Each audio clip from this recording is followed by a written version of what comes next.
La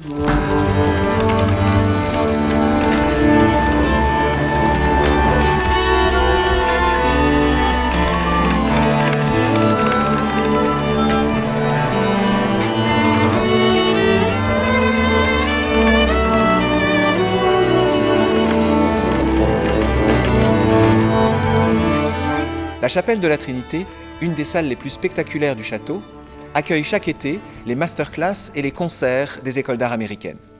Quel meilleur décor qu'un lieu où communient les hommes et les arts pour évoquer la naissance il y a 100 ans de cette académie musicale promouvant les échanges culturels entre la France et les États-Unis. En 1917, en pleine Première Guerre mondiale, le chef d'orchestre Francis Casatsu enseigne aux musiciens des forces militaires américaines basées en France. Il répond à la demande du général Pershing et de Walter Damrosch, le directeur musical de l'Orchestre Philharmonique de New York.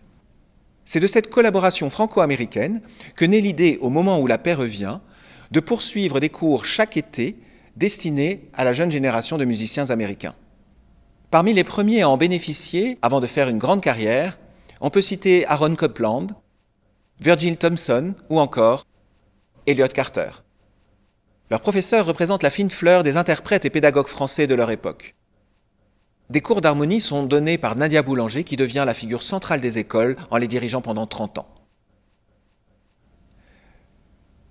Pour n'en citer que quelques-uns, Isidore Philippe donne des cours de piano, assisté de Robert Casatsu, neveu de Francis, qui lui donne des cours de direction d'orchestre.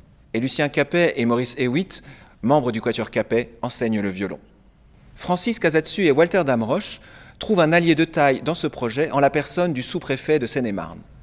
En 1921, il leur ouvre les portes du château de Fontainebleau pour accueillir ce qui devient les écoles d'art américaines, couramment appelées le Conservatoire américain. Les musiciens investissent l'aile Louis XV et le jeu de paume. Et en 1924, les étudiants de la section Beaux-Arts des écoles créées l'année précédente s'installent dans l'aile de la Belle Cheminée, restaurée grâce aux dons du milliardaire américain John D. Rockefeller Jr. Cette académie d'été se donne pour mission de transmettre la tradition musicale française. Et le château de Fontainebleau offre un écrin en complète harmonie avec cette démarche.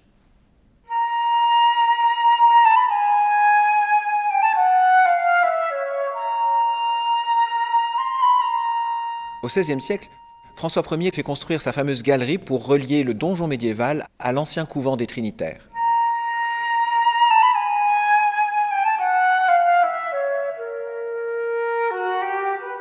Il en fait rebâtir la chapelle de la Trinité, qui devient ainsi un des symboles de la transformation du vieux château en palais de la Renaissance. 80 ans plus tard, sous Henri IV, la voûte est peinte par Martin Fréminet sur le thème de la rédemption.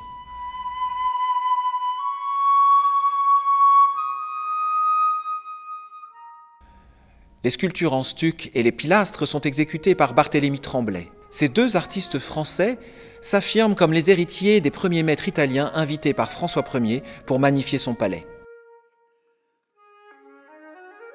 Sous cette voûte, le compositeur François Couperin, organiste de chapelle de Louis XIV, joue chaque automne sur un orgue transportable conçu par Louis-Alexandre Clicquot. Quelques décennies plus tard, son fils, François-Henri Clicquot, installe à demeure un nouvel orgue, toujours en place aujourd'hui. Sous le règne de Louis XV, des gradins en bois sont montés en galerie derrière de nouveaux balcons en fer forgé. C'est ici que prennent place une cinquantaine d'instrumentistes, tandis que sur la galerie opposée, des chanteurs leur font face. Ainsi peuvent résonner dans la nef les grands motets de Delalande et de Rameau, ou encore les leçons de ténèbres de François Couperin. S'inspirant de cette grande figure de l'histoire musicale française, Maurice Ravel, qui deviendra en 1935 le directeur des études des écoles d'art américaines, écrit pour piano Le tombeau de Couperin. Entre 1920 et 1922, alors que naissent les écoles d'art américaines, Ravel compose sa sonate pour violon et violoncelle. Il la dédie à la mémoire de Claude Debussy, récemment disparu. Il choisit ainsi de s'inscrire clairement dans la lignée de Debussy, qui avait pour projet d'écrire 6 sonates mêlant diverses combinaisons instrumentales, et dont seules 3 ont vu le jour. Ravel n'en crée pas moins une œuvre originale. Elle est interprétée ici par 2 étudiants des écoles d'art américaines, Rosarta Lucas au violon et Andrew Briggs au violoncelle.